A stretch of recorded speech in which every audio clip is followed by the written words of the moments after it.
starting.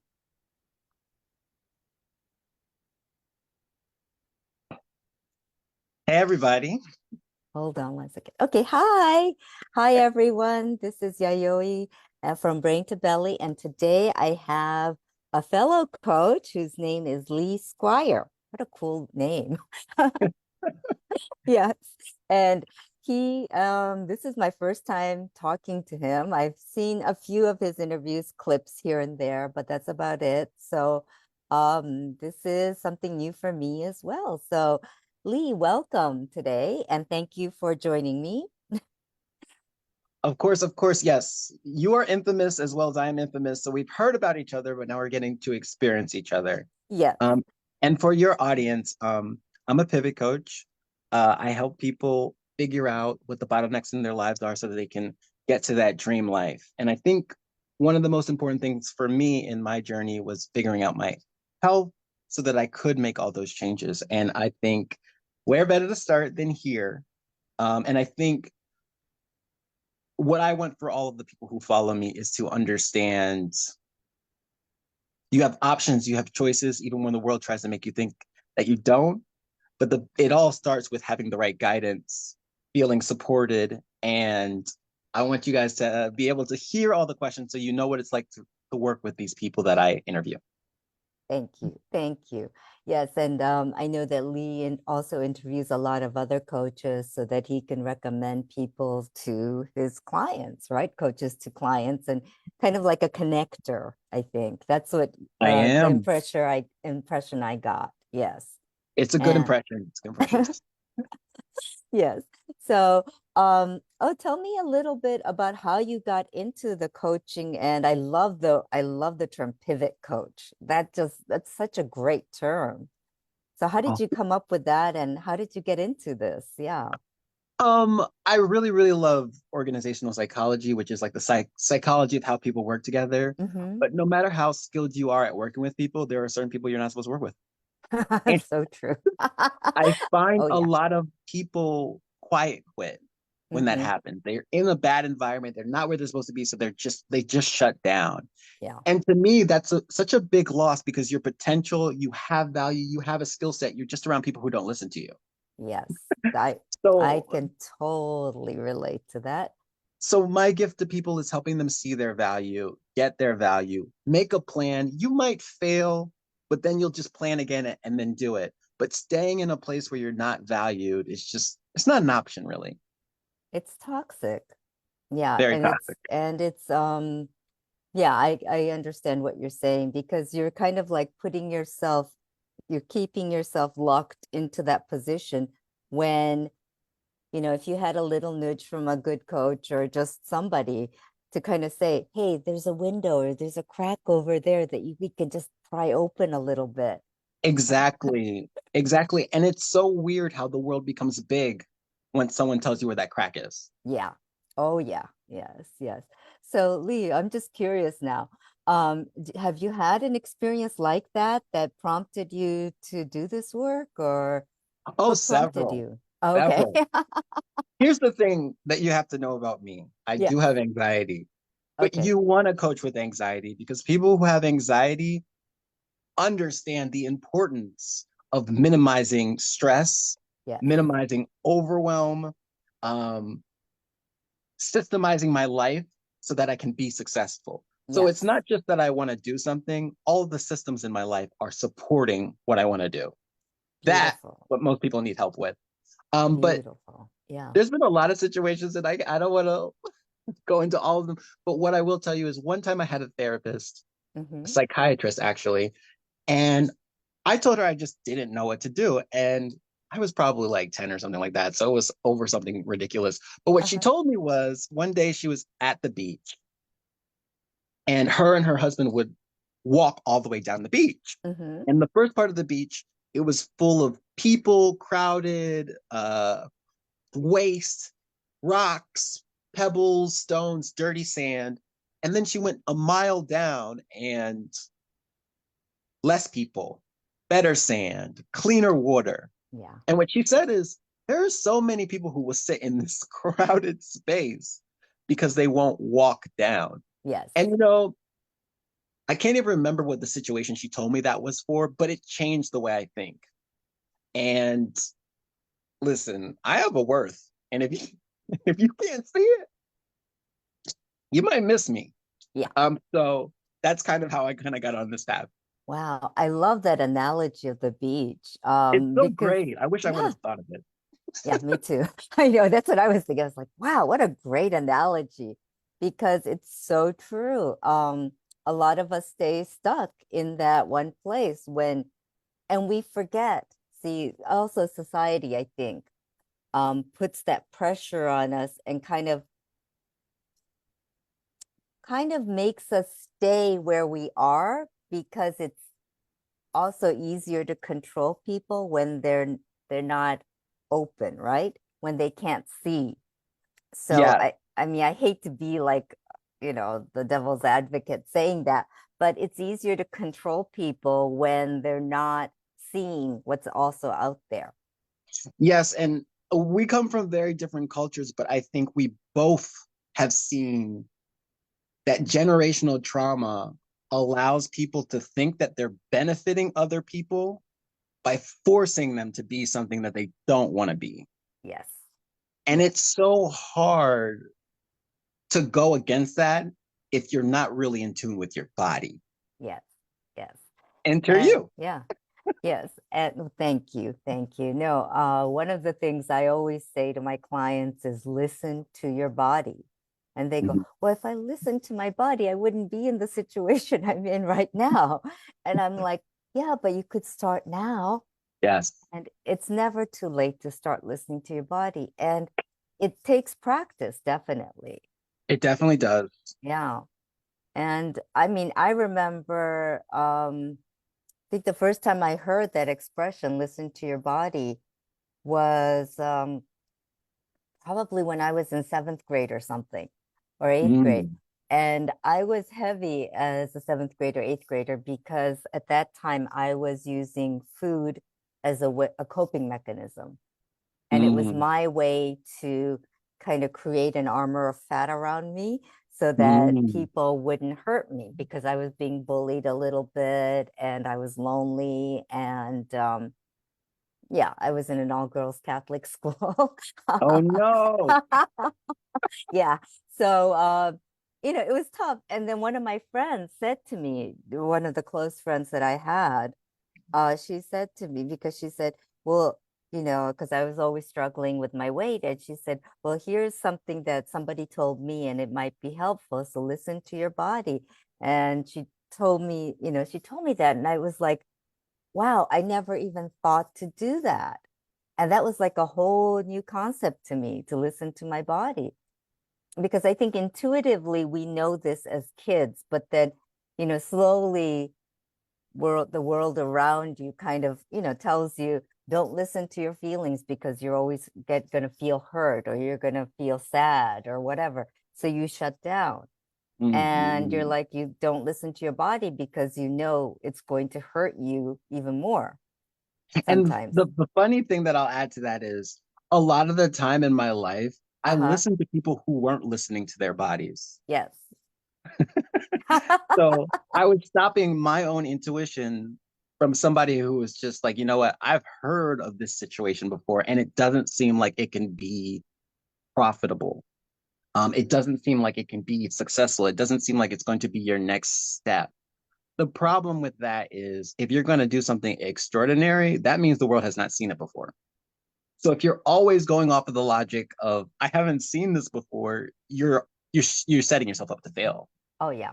Oh yeah. And I'm one of these curious people. I love Yes, you Curious are. George. Oh, look at my Curious George. Okay, I'm a little crazy, sorry.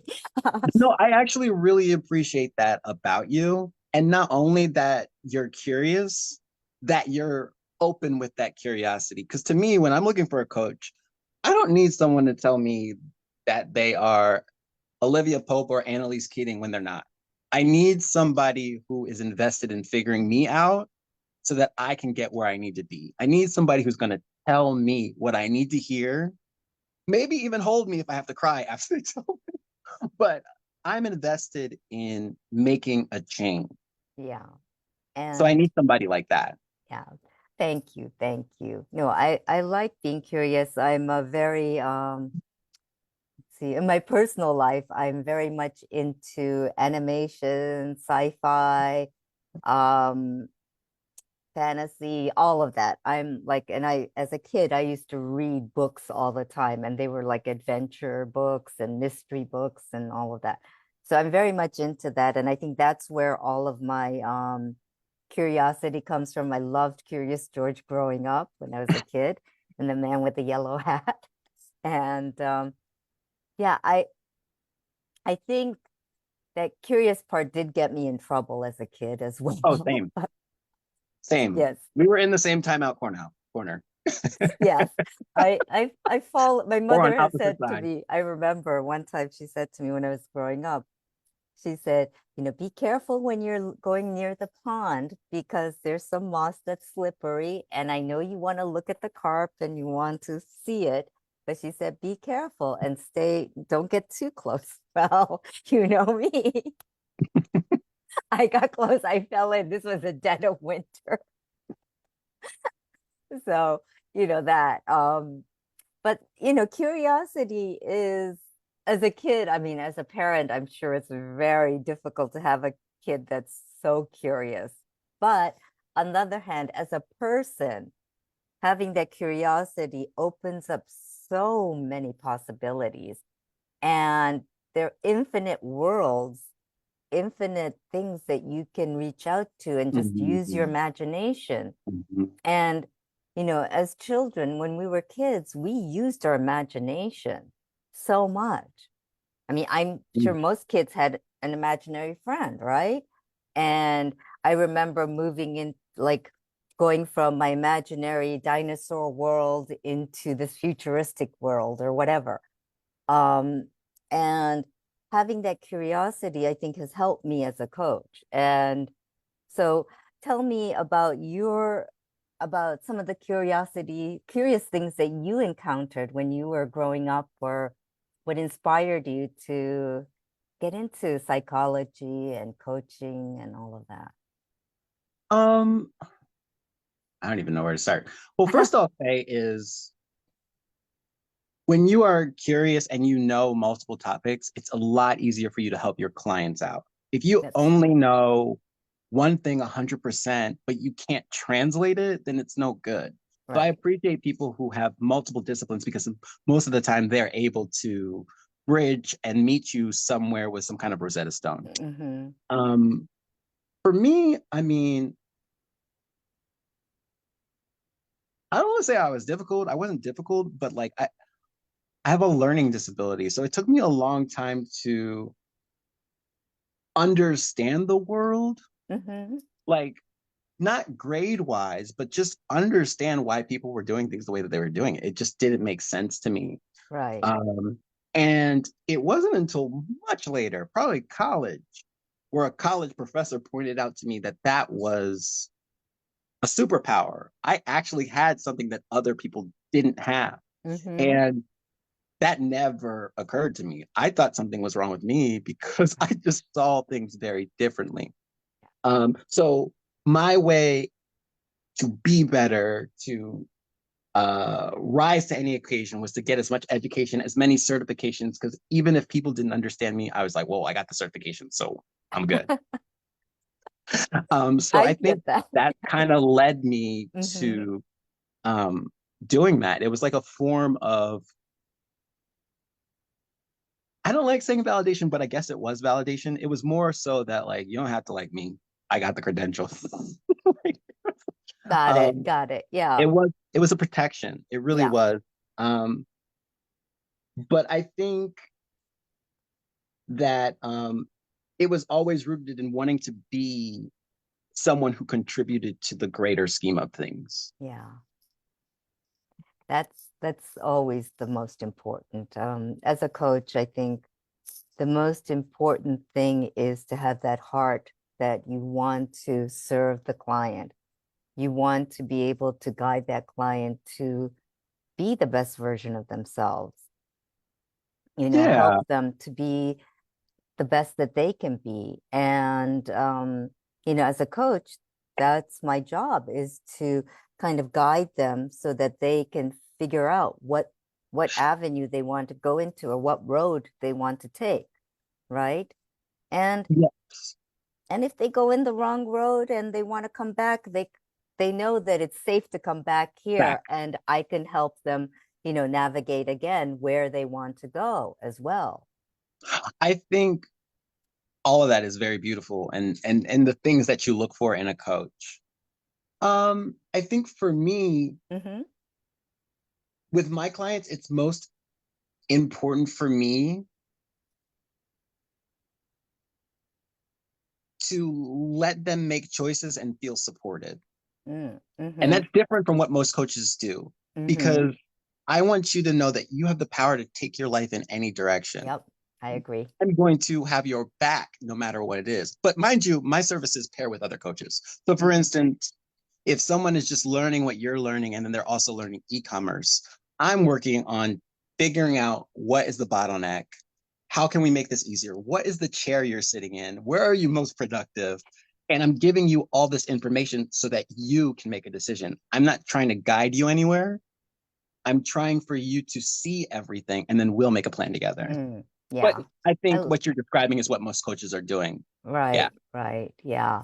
And yeah, I think I mean, ultimately it is the client's choice, right? I Yeah. mean, with anything. And I know that with the weight health issues, I always say it's up to you, how you want to do it. I can guide you in the behavioral part of it, right? Give you some suggestions, and it's up to you if you want to do it or not. Because ultimately, if somebody doesn't want to change, there isn't much I can do. I could give them all the information and all the tools that they can use, but Yeah. there isn't No, much I a can thousand do. percent, a thousand Yeah, percent. And also, I feel like I don't know what you do as a coach, but I tell people like this might not be a good match. yeah. Oh, definitely. I mean, Uh, if I meet somebody and we're doing something like this and I feel like, I don't think it's gonna work, I'll say I have a feeling that there's a better coach for you, or I you can recommend somebody else that would be more beneficial for your needs or who can probably meet your needs. it's yeah, yeah, yeah. Because it's an emotional investment in terms of working with a client. Yeah, Um, which I don't mind, but at the same time, it's just like if this is gonna work, it's just not gonna work. And yeah. And that's it's the not beautiful fair thing to about having both. so many coaches and so many different learning styles, and um, it's actually a really beautiful thing. Yeah. No, I agree. And I mean, there's magic when you click with your client, or when the client and the coach click. There's that magic that just unfolds, and it's the same with anything, right? Mhm. I think, with anything,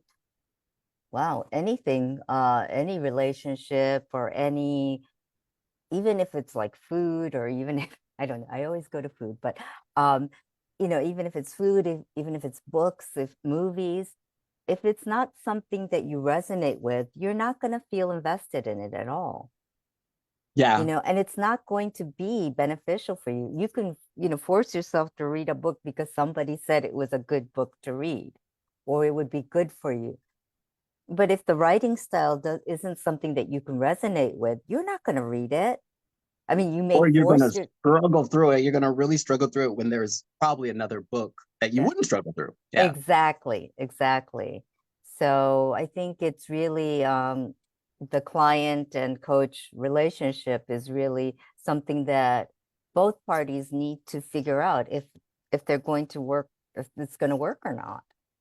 Yeah. And one random tangent, I was a gymnast. Oh, And yeah, interesting. crazy. It's crazy. Another time. But there were always four coaches. Mm-hmm. And they were four of the most different people on the planet. Wow. But I would be trying something, and then one of them would say something. They all would have been saying it, but the way one person said it would just click. Yeah. And I think that is what has made me very comfortable with understanding, okay, um, some things I can get from here, some things I have to go other places. Yeah. And also the aspect of falling. And if you're going to do a sport like gymnastics, you're going to spend a lot of time on the ground, or at I least I did. I don't know if everybody else is no, falling the same. I'm pretty sure if and well with any athlete, any discipline, right? You have to fail so many times in order to be successful. Right. And if somebody says, they were perfect and they never fell, I question that more than anything. Me too. Me Yeah. too. Yeah, because I mean, hello, you know, I like really? I think somewhere they put in the numbers. Like I think some people were like, "Well, I just learned it on the first try." You did learn that on the first try, but somewhere the numbers were put in Oh to yeah. make those choices, I think. Yeah. And even if it was just in your head, you were probably Mhm. going through that routine several times in your head before you actually, and maybe you did it once or twice physically, but then Mhm. because you had already visualized it so many times, it was almost like second nature to you, you know? Um, yeah, Maybe. when we were training little girls, it was kind of like a Mr. Miyagi method in which we would teach them the wax on, wax off. And Yeah. they weren't thinking about it like that, but that's what it was. Yeah. So when the skill came, they were just like, oh, wow. Yeah. But there was a lot of numbers put into them getting it on the first try. Oh yeah. Yeah. Yeah. I love that. Yeah, the Mr. Miyagi method. The Yeah. wax on, Back wax on. off. I He was like, how much love time it. am I going to waste? Yeah. But you know what? No, everything has a purpose. And I'm a firm believer in that. Like, there's so many in just in life in general, right? There's so many things that happen in your life, and you're like, did I waste my time doing that? And the answer is no, because it's created who I am now. If I hadn't gone through those experiences, I wouldn't be who I am now. On my good days, I feel that way. On my bad days, I feel like that was a I waste. know, I know, I know. But I But agree with you. Everything contributes to who we are in this moment now. And all of that has led up to what we're going to do. yeah, and yeah, Let's talk more about the brain and the belly. How did we end up yes. here? Okay, so brain to belly. So like I told you earlier about the I was heavy as a kid, and then I was heavy in seventh grade. And it was because I always used food as a way to cope. So food became my friend more than anything. Mm, And it was also faux because it would protect me when I ate it. It would create this armor for me, but it was also distancing myself from others as well. So it was a double-edged sword in a lot of ways, but I had that relationship with food, and it got to a point where, as most girls, you want to lose weight, you want to look good, all this and that. And it got to a point where I was very obsessed with my weight, and I developed an eating disorder at some point in my life. And um, it was something called an exercise bulimic, which was I binge, eat, and then I would purge by exercising, which is the most ridiculous thing that I think of now. And I'm like, God, that was really ridiculous. But at the time, it just made so much sense to me, right? mhm, And so I went through that, and it took me, let's see, I think I sprained my ankle one time, and then I couldn't exercise at all. And I tried to, mm, believe me, I tried to, but I couldn't. So that led me to confronting the fact that I really had a problem. And I realized that I needed to get help. mm, And that was my journey in starting my first of my journey, or first step in my journey to start healing and learning to accept that I have a problem, how to get rid of the problem, who I needed to see, what I needed to do, the work I needed to do. And it boiled down to a lot of learning to love myself, which was mm, the hardest lesson I've learned in my life, I would say. Yeah. And that's where brain to belly came in, because and also I've worked 20 plus years with a weight health organization that's pretty well known globally. And I'm a coach there as well.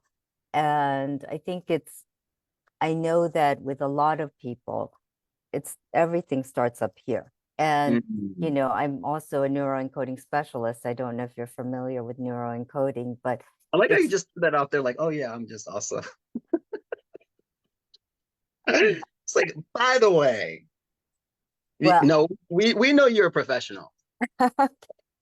so it's one of the main things is that, so I always say this, as you think, so you feel.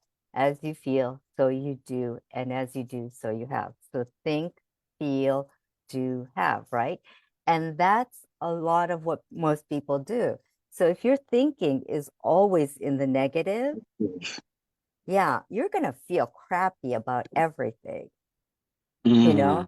A lot of times, like if you're a Debbie Downer all the time and you're like, oh yeah, well, that's like, oh, she's always gonna be so mean to people and blah blah blah blah blah blah, right? And then you could just see the energy is like low, and then you're gonna feel low about a lot of things. That means that the actions you're going to take are going to be propelled from that low energy. Low vibrational. Yep. Yep. And so, what I'd like to do is really rewire your brain so Mm. that, and it's doable. And it's actually very simple to do, but well, it's simple in method. It's not Simple, easy to not do. easy. Yeah, Yes. not easy to do. Yes. So, but you can rewire your brain. And that's why I always say you can rewire your brain to think more positively about yourself, start loving yourself, and then it goes to your belly, it goes to your actions. So you'll eat healthier if you start taking care of yourself. If you start loving Mm. yourself. Like when I started, I remember one of the first exercises I had to do was the mirror exercise. And I'm sure you probably know from Louise Hay and all of those about the mirror exercise. And Mhm. you look in the mirror and you say your name and you say, I love you. And at first I was like, what the? I was like, I can't do that. And I just rejected it on the spot.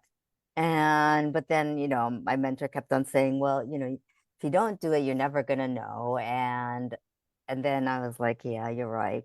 And I hate it when people say that I can't do something. So I said, okay, let me see if I can do it. And I tried it. At first I was like, couldn't even say anything, right? And I Yeah. was like, this is silly, right? But I eventually got to a point where I could start saying it. And then I could say it with feeling and really telling myself that. And Mm. once I was able to reach that point, and it took a while, I was like, okay, well, I could say I love you to people that I care about. So why can't I say that to myself? So I said, let me pretend that I'm telling them that I love you and then slowly work that into me. So that's the way I started doing it. And eventually I started to believe what I was saying, that I do love myself and I do care about myself. And then it just clicked in here. It started clicking with that. And then my feelings started changing and my actions started changing with that. How long would you say it took for it to click after you started saying it? Actually, it didn't take that long. It was Oh, pretty quick. Yeah, it's funny because you would think it would take longer, oh, yeah. but actually I'm doing a time of doing it wrong. Yeah. if you work on it every day, like my mentor said, do it at least 3 times a day, but then do it 10 times each time, right? And I'm like, okay, so I'm gonna just do it, right? Repetition is Mhm. the mother of all skills. So I was like, okay, I'll just do it. And at first I was saying it and not really feeling it. Yeah. And of course, all of us do that, right? But then eventually you start feeling it and you're like, huh, you Oh, know, yeah, I was like, yeah, I guess this works, right? And you start feeling it and you start realizing it is true. And then when you start looking in the mirror and you see yourself and you say, I say to myself, Yayoi, I love you. And I'm like, yeah, I really do love me. I love who I am. I know it sounds a little weird. No, no, it doesn't sound weird at all. I had a similar experience, but for me, I think the thing that got cut off or Uh-huh. cut me off was the I love you. Ah, I did do things that said I loved myself, but the connection to the feeling was like severed. So when I focused on I need to love me, I feel like that is what really I was like, I already do. Like I already do that. I do. And I think it took me some time as well, but I think that because I think it's an evolution of things. It's not just one step. And I think right. loving yourself makes people think, Yeah. I just don't know how to explain it. But yeah. I know what you mean. Yeah, it's not an easy thing, but then, but once you start saying it to me, for me anyway, once I started saying it a lot, I think it went into my brain. And then I started thinking about all the instances and ways in which I love myself. I mean, there's some other exercises you can do, like, journaling and the ways you think you're fabulous, or like writing down, like taking 10 minutes to write down all the things you love about yourself or the qualities that you like about yourself. It may be, I love, I don't know, I love the color of my hair. I love the way I smile. Um, I love my voice, or I love that little, I don't know, my nail that looks like amazing. I don't know, nail polish, or the way that I can draw, little things. And you start thinking, I'm not so bad after all, that I have all these qualities. I can make people smile, you know, um, things like that, the little things. And you start thinking of all the ways are, that you think are great about yourself, right? The good things about yourself. Or like, I have a real knack for cooking, for instance. I don't know. You could say that, or I make the best damn chocolate chip cookies. Um, Little things like that can make a big difference in how you feel about yourself. Yeah. And when you stack those up, it's like, stacking, it piles up and you're like, oh, I never realized I had so many things I liked about myself. And that kind of gets you to the point where, like, well, maybe I do love myself. Hmm. Yeah. I don't know. Those are just some things that I think about. And, that's the way I approach a lot of things. And I think my mentor always says, physician, heal thyself, right? Before you can teach any, and he also says, we don't teach theory. So, and I love that because I truly believe that. And I think that's the best way to tell a client, look, I've been through it. I've gone through the process. I've gone through, maybe I'm just a tiny bit ahead of where you are, but I went through it and I got through it. So you can get through it too. And Mm. I know how it feels.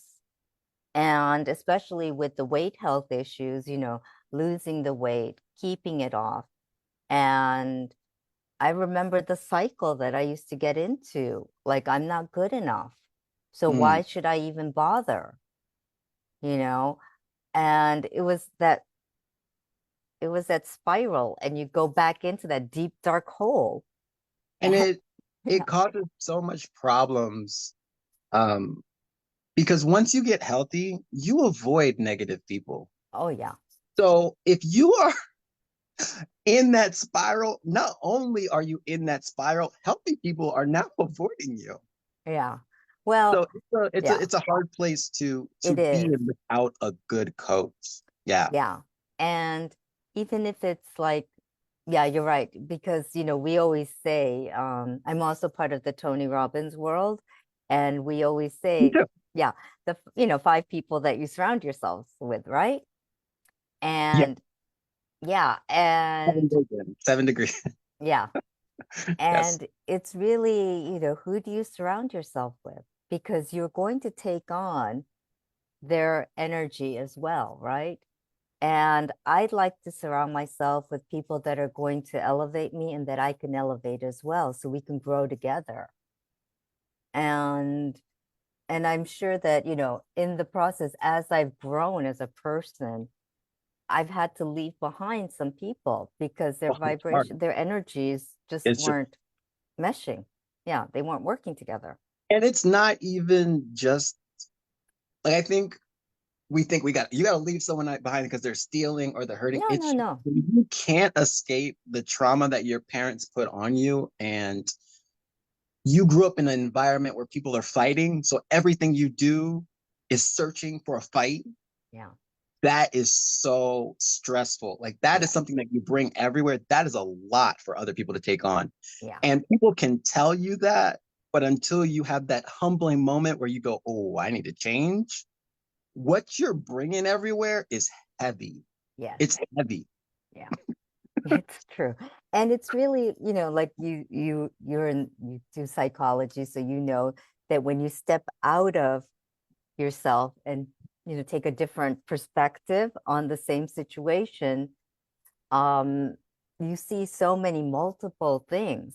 And, I always say that I used to be a photographer, which I was, but and when you do photography or art, right, you can look at the same subject, but if you change the perspective or the angle that you look at it from, if you look at it from below, if you look at it from the side, left side, right, above, and even the degrees of angles can make a big difference in the way you see something. Huge difference. Yeah. Huge So difference. I always like to use that analogy with, people and saying, look, you may see it only from this angle because that's where you are right now. But if you take a mini step this way or a mini step this way, There's a whole beach. yeah, exactly. To your point. Yes, exactly. Yeah. Or just even a few steps in the other Just a few direction. steps down the beach and there's less people there. It is a better environment and it'll be better for you. Yeah. Okay. I am trying to be your client. What is our relationship now like? What's the first steps? Well, of course, we'll have another call like this to figure out what you want. I usually go through what I would do, give homework, which is going through the life wheel. So I usually give the life wheel as an assignment so that they can work out where they are and where they want to be. Because with anything, you need to know where you are in order to, and a destination in order to get somewhere, right? Right. So, And what mhm. is our dynamic like? How often do I talk to you? I What I usually, homework oh, or send it to you? What is it like? I usually do once a week Hmm. coaching call. It could be on Zoom. And if it's like someone that's in the area, sometimes I will do, in person, but, a lot of things these days are in Zoom. Virtual. Very few people that, yeah, that I can meet in person, but there's some that I have some groups that I do in person as well. And we meet once a week. You have homework, and I'm going to say, but it's up to you if you do it or not.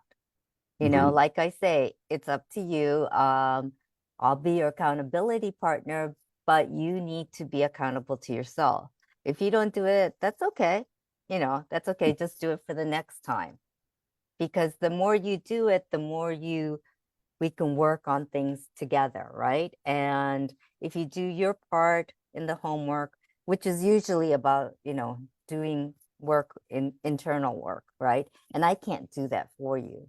So you Mm-mm. have to do your internal work. That's why I say homework. And if you don't like the word homework, we could change it.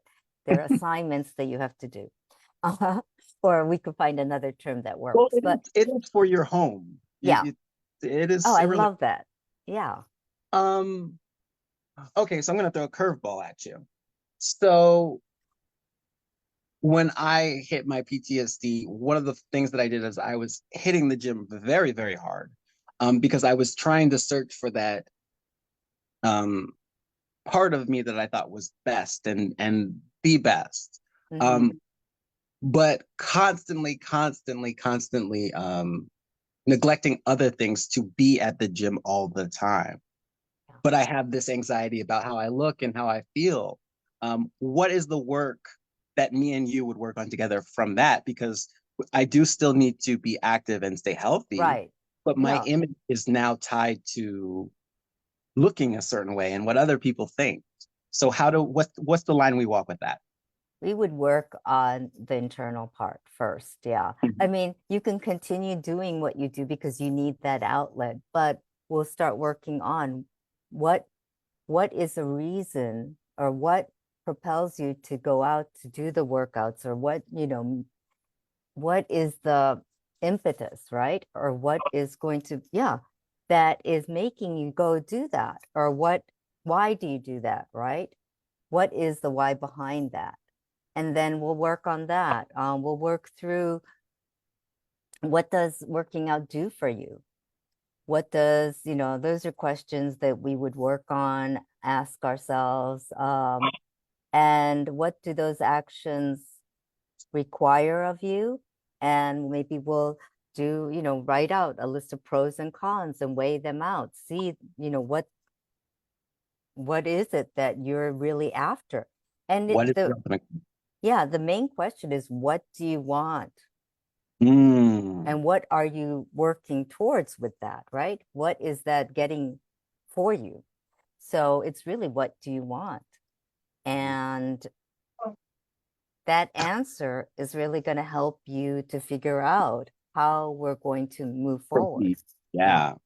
And you know what the funny thing is, and even for myself, when I deal with clients, they always think that they know what they want. But every single time, well, 80% of the time, it comes down to you have this script that you have programmed of what you want to Yes. say. Yes. I want the house, I want the kids, I want the marriage.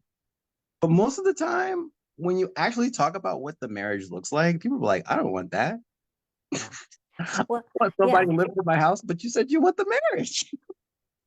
It's It yeah. comes down to that. So it's Yeah. always about what do you actually want? What? Yeah. And it's usually something in here. I had a client, gosh, I said, what's the reason that you want to lose weight? And she goes, I want to look good. And I said, well, why do you want to look good? And she said, I don't know. So we really started working on that. Mhm. What is the most important thing for you? And it was really learning to love herself Mm. and to believe that she was fabulous the way she is.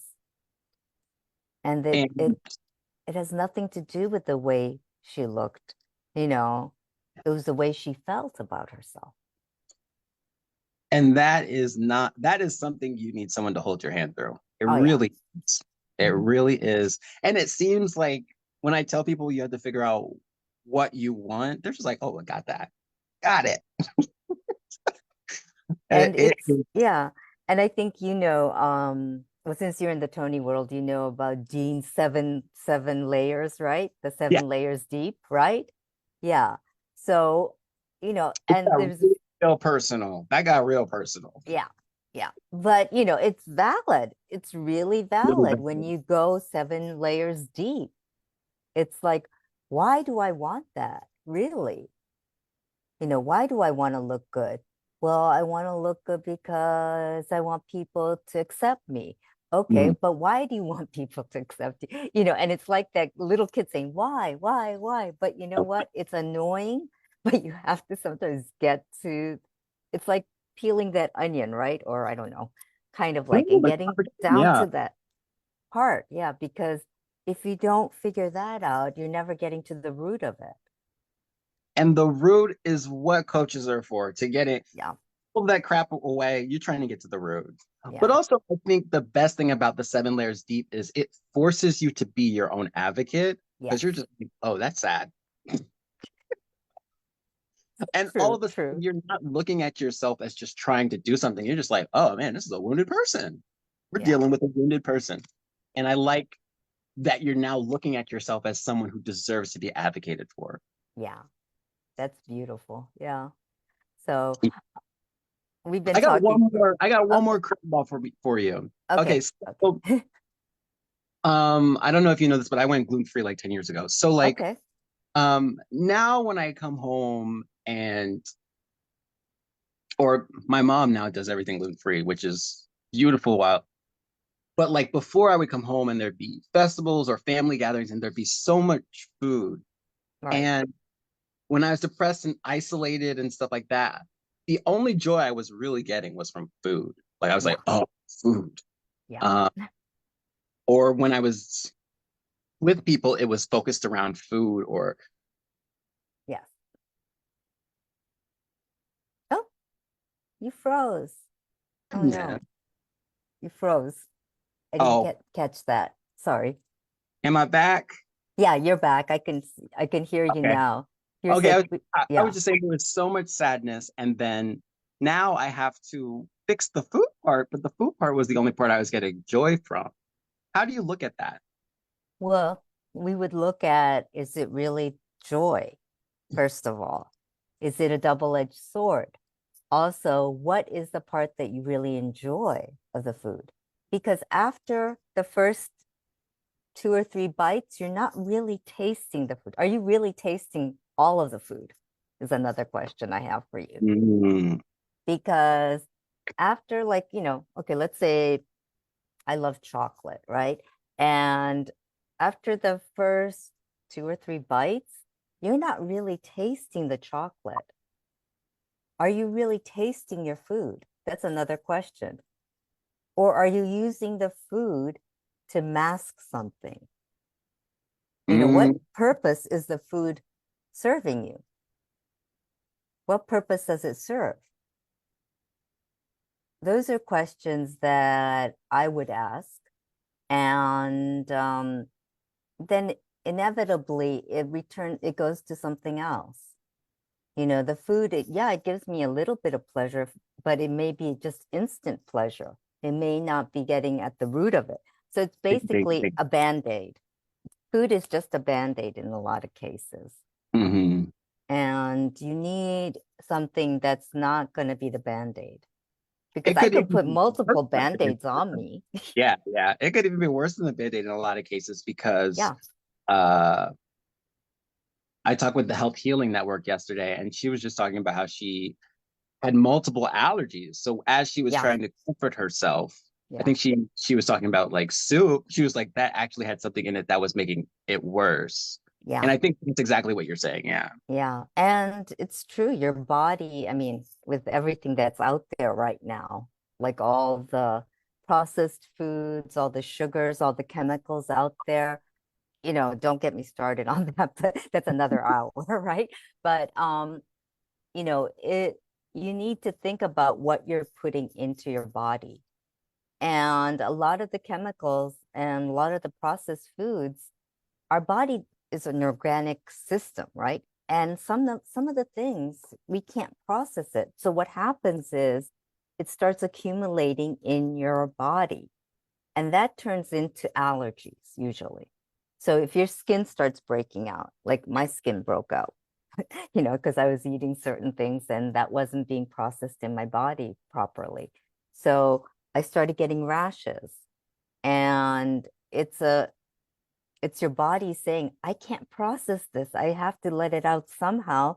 So I'm going to let it out as rashes and allergies. And so you have to figure things like that into consideration. And it's, and your body really needs to, you really have to listen to it. You really have to take good care of it. Like, if you knowingly, would you give your baby, like a tiny baby, or even your puppy or your kitten or whatever, right? Would you give that something that you know is toxic? Mm. You wouldn't, unless you're really sadistic and you've got something wrong up here. I don't know. Uh, Different coach for that. yeah, that's a different coach. I think that's not even a coach, um, but yeah. So I think it's you have to start learning to treat yourself with that respect. Mm. and that love and care. I like that you call it respect because that's what it is. It's the value of yourself. Yeah. Yeah. And, we're all born with that high value. We're born to be valued and loved. When a mother has a baby, well, most cases, right? They it's with so much love. The parents, welcome that baby with so much love, and it's a priceless thing. It's a Mhm. priceless entity, right? And, over the years, we kind of forget that. We forget that our parents wanted us to give us the best that they could give us. We forget Yeah. all that. And it gets lost somewhere, right? And I think it's also to remember that your parents gave you life because they wanted you to be fabulous. They wanted to give you that magnificent life, whatever they could give you, so that life would be magnificent for you. Because Yeah. most parents would do anything for their child. I think all of that is true. I think that we have to start looking at things with such nuanced eyes. Yes. People can want what's best for us, but if they think that you being a boat that never leaves is best, then that information is toxic. Yeah, that I agree. No, I they agree. can. They want you to be safe. They want you to live Yeah. on, but they don't want you to go out to do what Yeah, you're supposed no. to do. Yeah. And I think the wiring of that gets us so confused. Yes. You love me, but you don't want me to do my calling. Yeah. What's going Yeah. on? Yeah. But the same thing about food. Yeah. Food feels good, but it is problematic. Yeah. So you have to find the nuance in It's a those things. slippery slope. Yeah. It's whoo, girl, I'd be slipping, Yeah. Hello. slipping, Oh, especially when it yeah. comes to like good food. But I'm 10 years, maybe 11 years in on this gluten-free thing. Okay. The month that I gave it up, there were a lot of symptoms that went away. Good. Years later, lots of symptoms. When I look at people who graduated with me from high school, they don't look like me. And it's attributed to all the stuff that my body just didn't react to well. Yeah.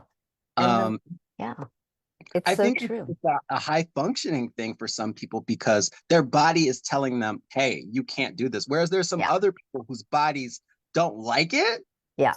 it allows them to continue. Yeah. But then they're not feeling that good, or they don't function as Mhm. properly. Like if they may look maybe they may look slim and healthy, but when they actually run, they may be out of breath and just like that. Or if they go up a flight of stairs, they're out of breath, right? So, it's really each person, what you're doing to your body when you really look at it.